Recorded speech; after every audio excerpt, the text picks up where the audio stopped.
So guide us why it's important and also talk about the one of a kind financial plan that Yeah. we were talking earlier before the recording. So, so it's important that you do work with a professional, but all financial professionals are not created equal.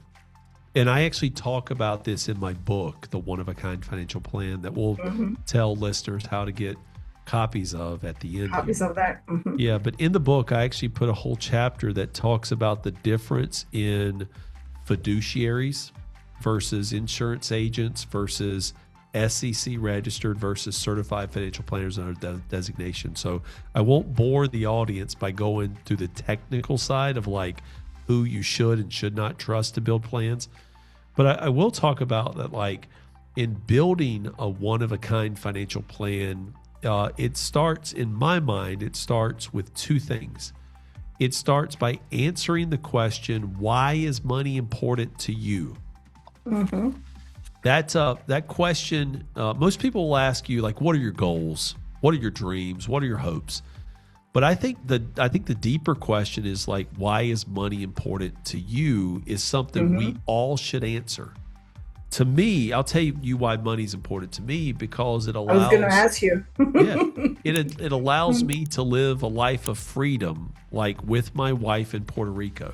It Hmm. allows me to, if Zach, Grace, or Paige, my kids who are adults, if they need something, I have the flexibility to get it to them.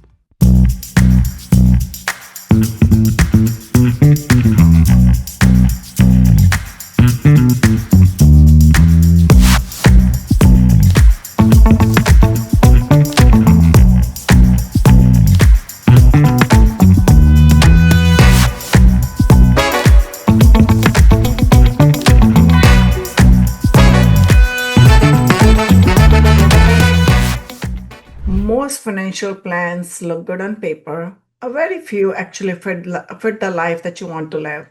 I am Vinky Loomba, and today we are talking about why so many financial plans fail and how to build one that actually aligns with who you truly are and where you want to go. Our guest for today is Mike Milligan, founder of Idea by Mike and One Oak Financial. Mike is a certified financial planner and accredited investment fiduciary who has helped thousands of clients turn financial confusion into clarity and action. Mike, welcome to the Wealth Vibe Show. I'm excited to be here, Venki. Thanks for the invitation. Yes, definitely. And I'm super excited for our topic today, why most financial plans fail and how to build one that fits your life. I really love that. So everybody, if you're listening today, I want you to ask yourself one question. Does your financial plan truly support your life that you want, or you're just following a template? Right? Many of times we do that all the time. So by the end of this conversation, you should have a clear lens for evaluating your current plan and the confidence to design one that actually fits your life. That's the goal for today's conversation, right, Mike? It is. It is. And in this world that we have where AI is so prevalent in what we do, people are so quick to ask AI what a good financial plan is, but AI gives a one size fits all plan. AI is all about probabilities, something that is talked about that is the most highly documented outcome on the internet. But like what we realize is that people live unique lives and their financial plans need to be as unique as they are. And the human element of building financial plans is so important in today's AI world. Okay, so let me ask you that. If somebody already has a financial plan, what are the warning signs that could tell that it might not be actually a true plan that's working for them? You know, everybody thinks, oh, I have a plan, I'm working on it, but Mhm. what kind of sets the customized plan apart than a template? So a templated plan is going to be primarily focused on investments. It's going to be, how much am I saving? What's the return on investment? How much will I accumulate over that time? Ironically, investments are a part of a financial plan, but they're not the only part. Matter of fact, they're Mm-hmm. not the most expensive part. They are the part that hold the most risk, right? Whether it's stock market risk or risk that your investments won't go up as much to keep pace with inflation, or that your money will not last as long as your lifespan is. But so like the things that if you don't have a plan around taxes, taxes are the biggest expense you'll ever have in your life. And if you don't have a plan on how to reduce them, you don't have a real financial plan. If you don't have a written retirement income plan, and I don't care if you're 40, 50, 60, or in retirement, if your retirement income plan is not written down, you don't have a good financial plan. If you don't have a plan that addresses your end of life healthcare needs, like those long term care, assisted living, in home healthcare needs that now over 70% of us are going to need at some point, you don't have a good financial plan. And finally, if you don't have a financial plan that has a well written legacy component, like that avoids probate, gets assets efficiently to your next generation, and then avoids tax along the way, then you don't have a financial plan. And what we find is most people have a decent investment plan that they call a financial plan, but it's really not a financial plan. Okay, so you brought up a really good point over here, the financial plan and the investment plan. So what I'm hearing is two different things, right? So can you tell us the difference between the two?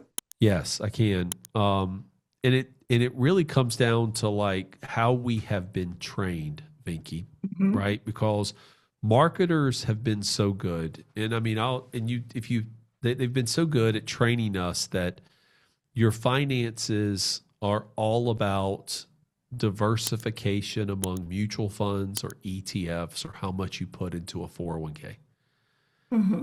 But again, what derails an investment plan like debt or not having a good budget or using assets at the wrong time, right? Using retirement money for to pay off debt or using retirement money to fund college.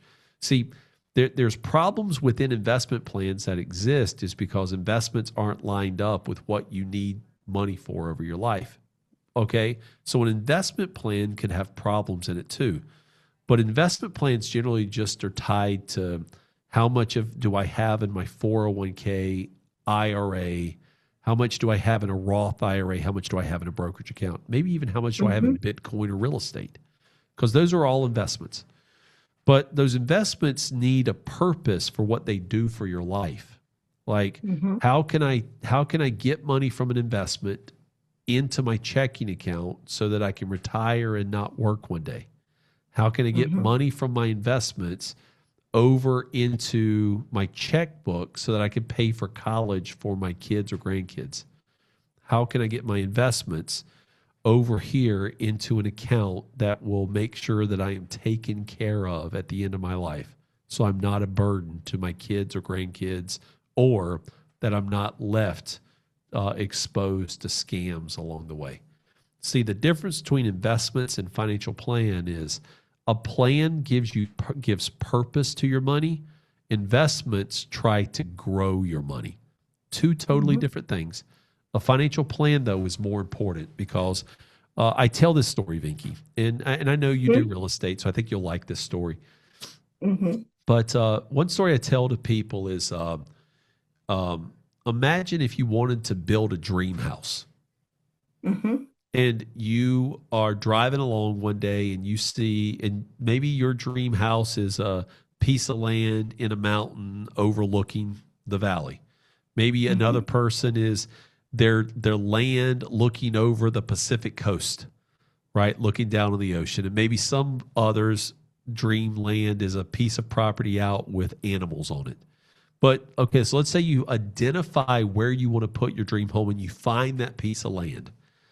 And when you find that land, you acquire it, you buy it. And then you go to the Home Depot and start buying cinder blocks and timber and nails and hammers and wiring, and La. you Mm-hmm. build a house. Uh, Mm-hmm. there are very few people who build a dream home themselves. What they do is they find the land, they go to an architect who draws the plans, Mhm. they find a builder, and then that builder will say, let's put these rooms here, this countertop here, let's pick out the finishes, the paint color. Mhm.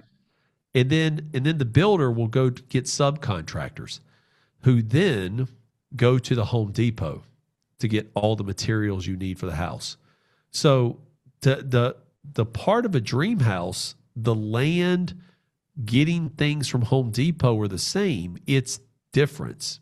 You know, most people don't do it yourself to build a dream house. They go get professionals to build the plan in Mhm. order to do it. Mhm. Most people in the investment space, they forget the planning part, the architecture, the design, the builder, the subcontractors. They just go from, I have money, I need investments, but they don't know how they work together to build a Mhm. life that is unique and one of a kind. Mhm. Yeah, I agree. I know where you're going with this, and when it comes to the financial planning, people think they can do it themselves. They do not rely on the professionals. And I think part of the reason is because, and I heard this multiple times, they feel like they are not getting 100% truly whatever they're looking for.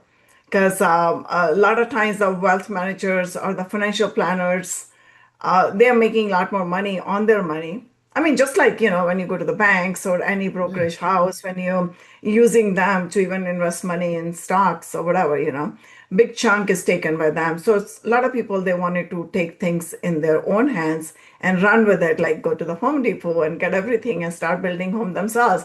The home is not going to be exactly the dream house the way they build it. So I would like you to build on that. So guide us why it's important and also talk about the one of a kind financial plan that Yeah. we were talking earlier before the recording. So, so it's important that you do work with a professional, but all financial professionals are not created equal. And I actually talk about this in my book, The One of a Kind Financial Plan, that will Mhm. tell listeners how to get copies of at the end here. Copies of that. Mhm. Yeah, but in the book, I actually put a whole chapter that talks about the difference in fiduciaries versus insurance agents versus SEC registered versus certified financial planners under designation. So I won't bore the audience by going through the technical side of like who you should and should not trust to build plans. But I will talk about that, like in building a one of a kind financial plan, it starts, in my mind, it starts with two things. It starts by answering the question, why is money important to you? Mhm. That question, most people will ask you, like, what are your goals? What are your dreams? What are your hopes? But I think the deeper question is like, why is money important to you? Is something we Mhm. all should answer. To me, I'll tell you why money's important to me because it I was going to allows, ask you. yeah, it allows me to live a life of freedom, like with my wife in Puerto Rico. It Mhm. allows me to, if Zach, Grace, or Paige, my kids who are adults, if they need something, I have the flexibility to get it to them. Give it to them. Okay. It allows me to travel. And I know you and your husband enjoy travel. So does my wife and I. It allows us to travel. Then what it also does is it allows us to invest in our future. Whether that is for Daniel, my grandson's future education, whether that is a family trip like we took last year with our two daughters to England, it allows us to invest in the future. Money represents freedom to me, freedom to Mhm. be able to do things. And so that's why it's important to me. So I want everybody to, if you're thinking about financial planning right now, I want you to write down, why is money important to you? And I want you just to ponder over that question, maybe tonight or the next week or the next 2 weeks. And then what you do is think about, well, this is why money's important to me. Is the investments that I have over here helping me accomplish these important goals? And if they're not, you need to reach out to somebody else who will help you put your money into the places that tie to these important goals. That's the first thing. Mhm. Mhm. Uh, the the second thing I think everybody needs to do in financial planning is they need to build a vision for what their life is. Hmm. Vicky, have you ever put a vision board together of like things you want to do or places you would like to be? Yes, I Yeah. did. I still have it Yeah. And like in front of me every morning. You have to look at it, to that's that's right. get you going. Hmm. And in in the work versus retirement world, right? So work, most people go and they spend 8 to 9 to 10 hours a day, 5, 6, 7 days a week to try to earn income. Work represents their vision and their purpose. They go to work to accomplish tasks to get to an outcome. Hmm. Okay. In retirement or people who are not like have a job, many just live without a vision. And so, in the book, the One of a Kind Financial Plan, I actually outline a way to build a vision for your money. And Hmm. it's not as difficult as like getting a board and putting up like pictures of like cars and places you want to travel and things you want to do. It's bigger than that. A Hmm. vision for your life should be, who do I want to spend time with? Who is my community? Who is going to pour into me? Who is going to give me excitement? Who am I going to be, very thrilled to go out to dinner with and spend time with? My community. Then, we only have one life. There's some spiritual aspects that people believe different things about afterlives and all that. But what we know, the most we know right now is we only live one life from the time we're That's so born to the true. time we Hmm. die. So if we're going to have a community that we focus in, then we also have to focus on our health, like exercise maybe a little bit more, drink more water, uh, go to the doctor, focus on our health. And then finally, to build a vision, after we know who our community is, focus on our health, then we have to think about what our impact is going to be. And I call this whole community health impact in the book, the One of a Kind Financial Plan, retirement chi. It's having inner peace. It's having a vision for like what you want your life to be. And so once we know why money's important, we built retirement chi, then we go and tackle the biggest expenses and risk we have in our life: taxes, Hmm. retirement income, investments, long-term care and legacy, with the whole idea of reducing fear, anxiety, and stress. And if you can't say that your financial planner or your financial pro has helped you identify why money's important, build a vision, and reduce fear, stress, and anxiety about money, it's time to probably look for a financial professional that can help you build a plan that does all of those things and does it in a pretty simple way. And then, what if somebody already has a plan? How can they evaluate and how can they see where they are in this journey? Because you're talking about a very holistic approach that Yeah. goes beyond the financial plan on the paper. Because I hear so many aspects in there, maybe philanthropy or in the community, and also, kind of vision for yourself, what I wanted to do by the after retirement. Because a lot of time when people think, okay, I'm retired now. I'm pretty much done. I'm not going to do anything, right? So sometimes they seriously retire from life too with that mentality. So you are kind of targeting that as well, giving them some vision, some hope over there, right? Okay, you got life after retirement too, that you need to keep it active and keep going. So shed some light on that. I really like it, whatever you're sharing. Yeah, I there is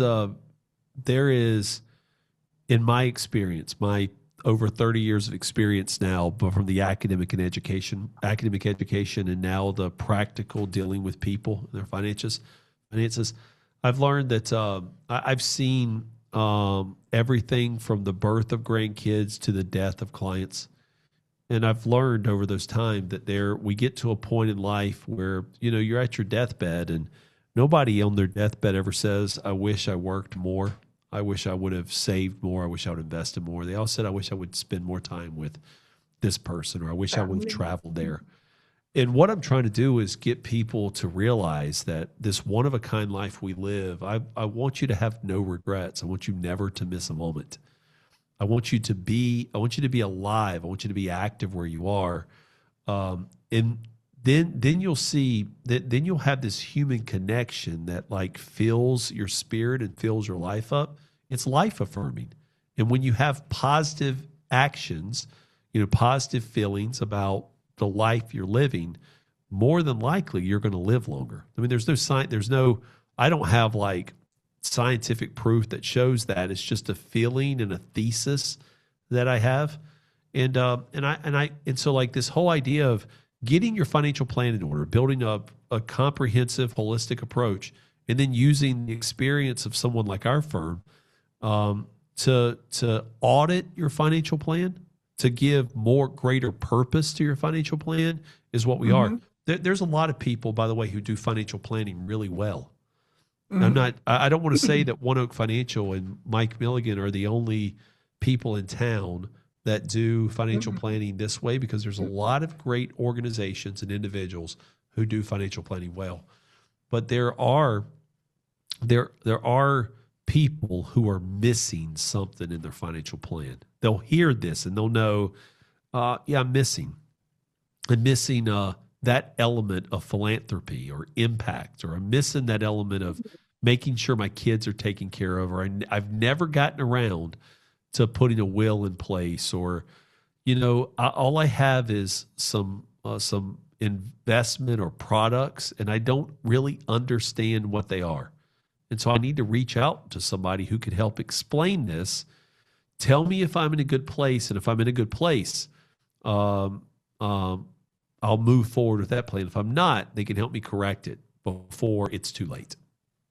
And plus, even if you're in the right place, there is always room for improvement. You should ask, what else I can add, how else I can protect my assets, or how else I can, improvise my plan. So why? One question comes to my mind all the time. So why do you think the trust is often broken in the financial advisory world? Because I talk to my clients so many times, and every other person is saying that, oh, I'm looking for a better financial advisor. Oh, or I'm looking to change my financial advisor. Or somebody say, I'm in between the financial advisors. So why that distrust is there? The number one reason for that is fees or compensation. Mm-hmm. Um, Advisors don't disclose up front how they get paid. Mm-hmm. And when somebody discovers it, once they've already been into a situation, that's when trust is broken.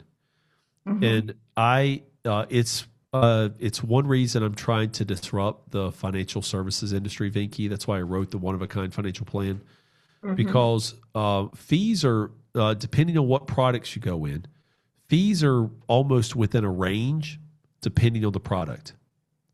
And so I want to help people realize that nobody works for free in the financial industry, even though you may not be paying them a Mm-hmm. dollar out of your checking account, you are paying with something. Something. This is, by the way, Vinky, why a lot of people do it themselves, because Mm-hmm. they're like, well, why don't I just go over here to Vanguard where they don't charge me any fees? Well, Vanguard actually does charge you fees, and they actually Everybody does. they just had a fee increase in 2026 Mm-hmm. that resulted in billions of dollars of increased revenue for them. Mm-hmm. Okay, so everybody works for fees. It's just, is the fee worthy? Is it disclosed? Is it communicated well? And are you getting value for that? Right. So, I mean, we all I'll give you one example of this, right? We all have to have dinner tonight. Okay. Mm-hmm. We could easily go over to the grocery store and buy like $1 of Hunt's spaghetti sauce and $1 of spaghetti noodles. So dinner would cost $2. Or we can go out to a fine Italian restaurant and spend $30 for the same dish. If the experience, if at the restaurant you are laughing, you're spending time with family, the quality of food is cleaner, it's healthier, that $30 is better than the $2. It's the same thing with investments. Just because an investment has no or low cost doesn't mean it's going to help you get you where you need to go. Just like an investment that may have a 1% or a 1.5% fee may not be wrong. If it overperforms the low cost fee by 3 or 4%, well, that fee is worthy. You just have to do some education to find out where it is. And again, if you don't know what your advisor is charging you, that's probably where trust is broken the most. Yeah, I agree on that. And I think you're right about that. It's just the intrinsic value because even Mhm. coming back to example, if you're cooking yourself, you're spending so much time and it might not taste exactly the same either. So that's what we're talking about, relating back to the financial plans. If you're trying to do it yourself, it might be good or might not be exactly the same what you're getting from somebody. But it's such a profit-driven system, because everybody charges you money, nothing is free. So, how can us, individuals, better understand what we are paying or what are the fees are? Like you were talking earlier, one should understand what value they're getting, or is it like really worth it? I would tell you, like, the first way is to be educated, right? To understand is maybe it's worth spending. Like, I teach a course at Old Dominion University, which is a state university in Virginia, called Personal Financial Planning. It is for anybody college age and above, all the way up to, like, the oldest person I've had in this class is 87 years old. Hmm.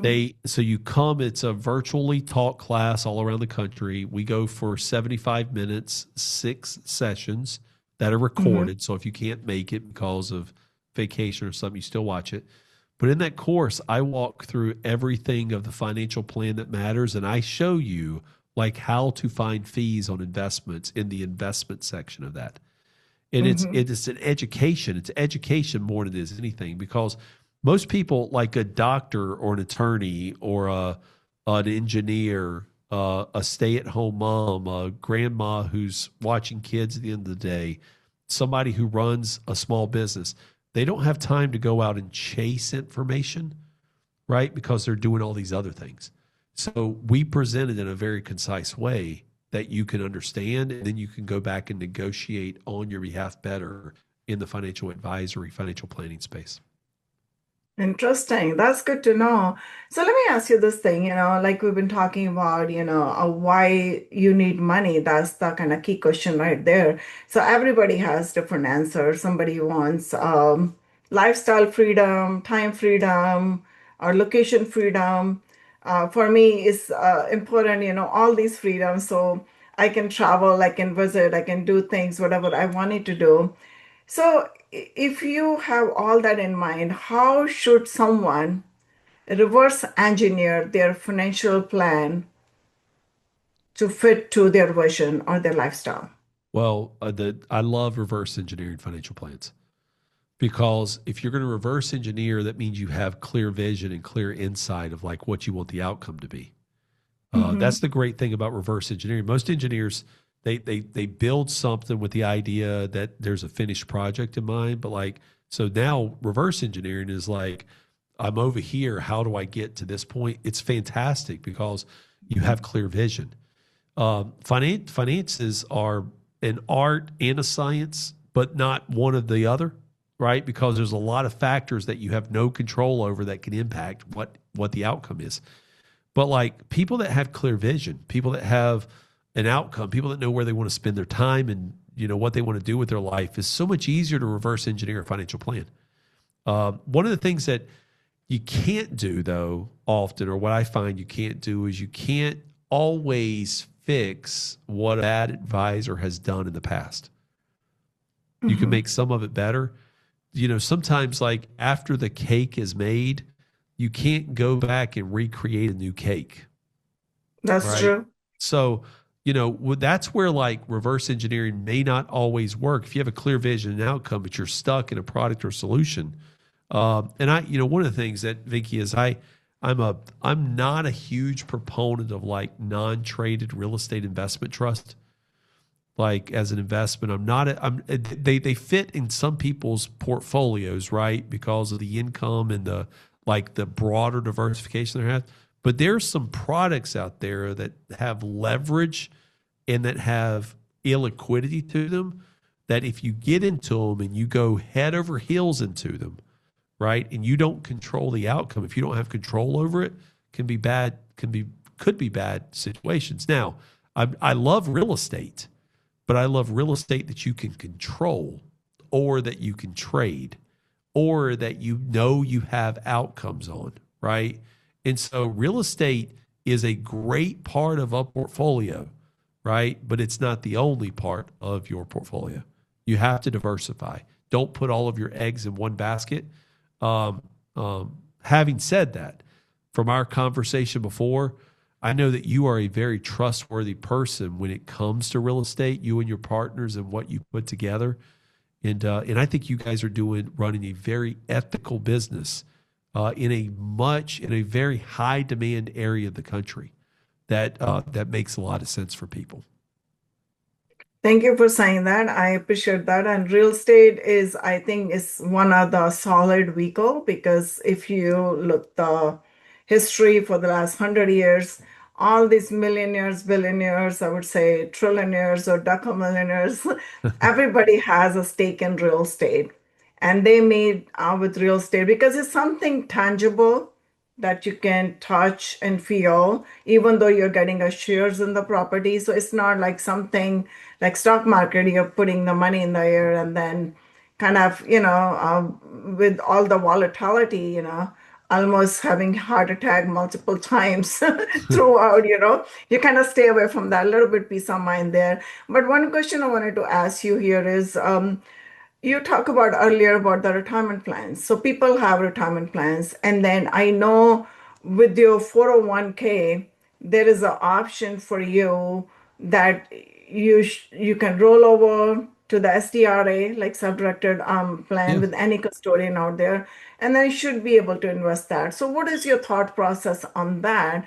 That how should people grow their investment, I'm sorry, the retirement dollars that's sitting in their 401k, not just collecting, 4 or 5% when they can do 20% or more. Is it advisable in your So world? I'll go back to like just for like 2 minutes for your listeners on the history of 401ks. They're not that old. They just came out in the late 1970s as part of like a supplemental retirement plan because pensions and Social Security used to be primary. Mm-hmm. Well, uh, through the 80s, 90s, the 401k gained a bigger market share because they were thought to be now you could own your retirement versus just getting the pension and you would have something you could pass on to the next generation. Fast forward 25 years later to 2025, 26, people have large balances in these 401ks that are made up of a couple things, right? The money you contribute, the money your employer contribute, and growth.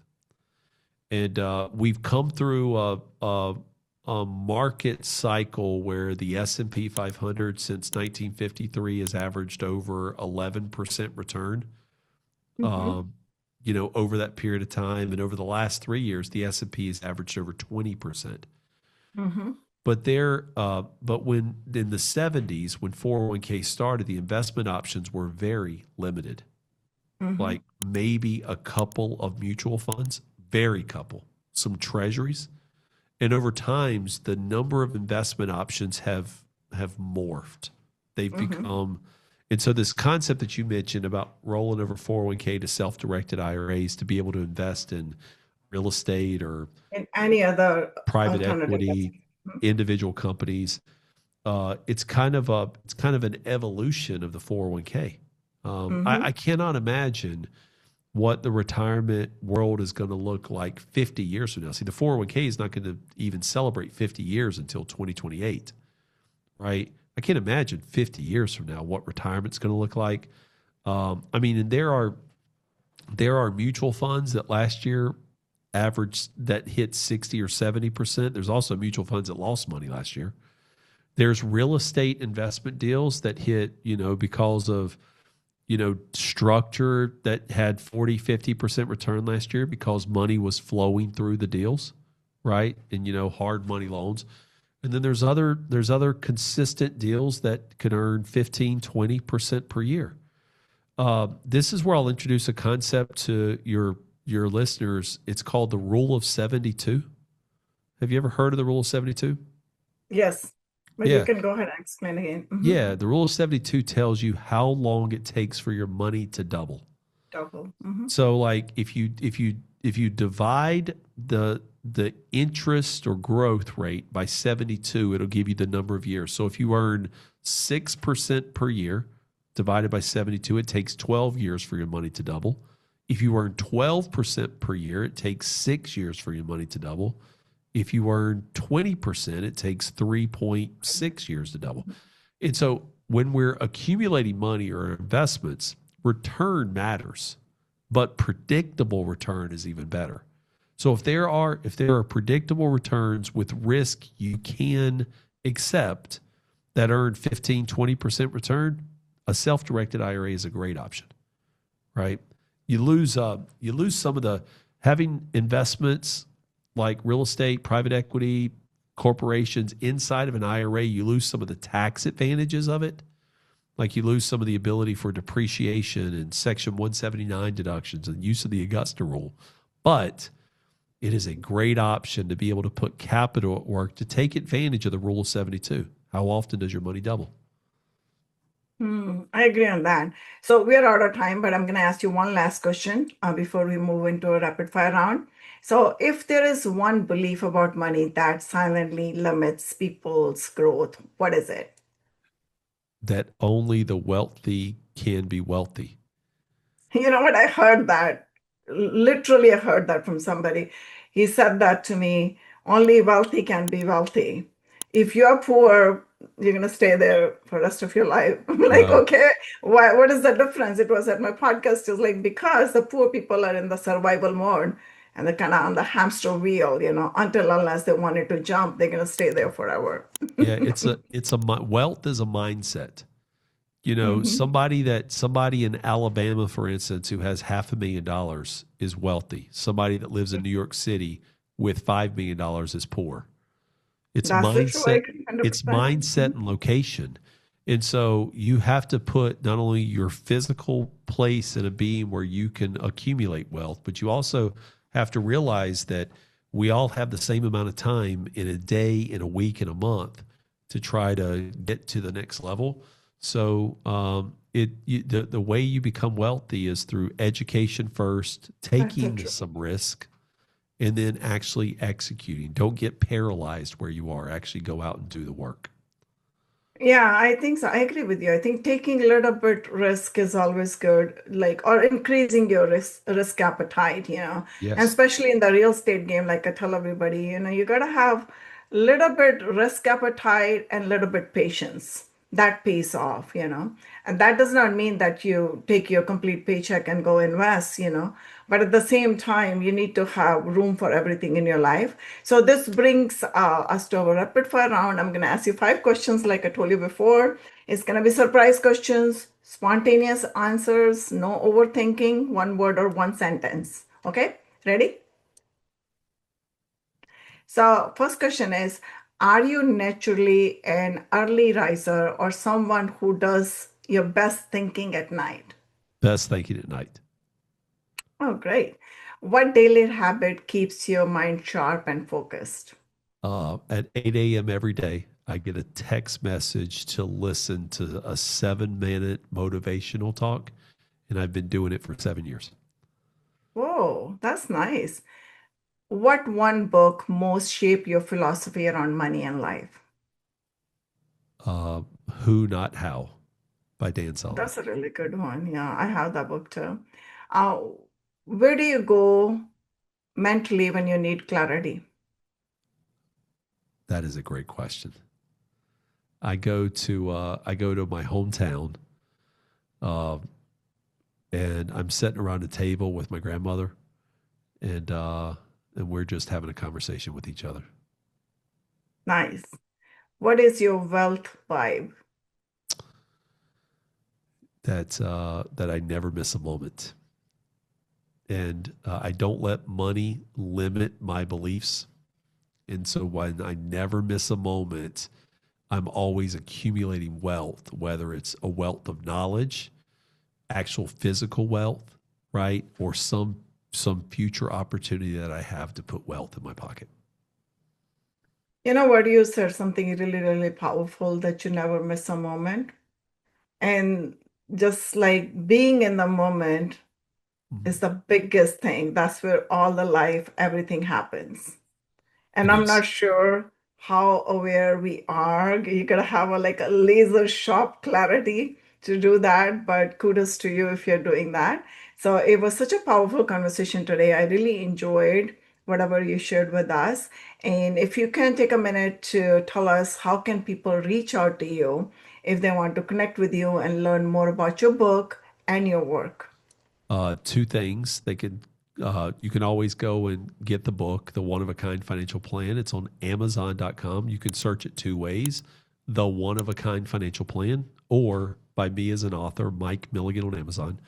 It's almost got a 5-star rating. So if you do get the book, please do leave an honest rating on Amazon for that.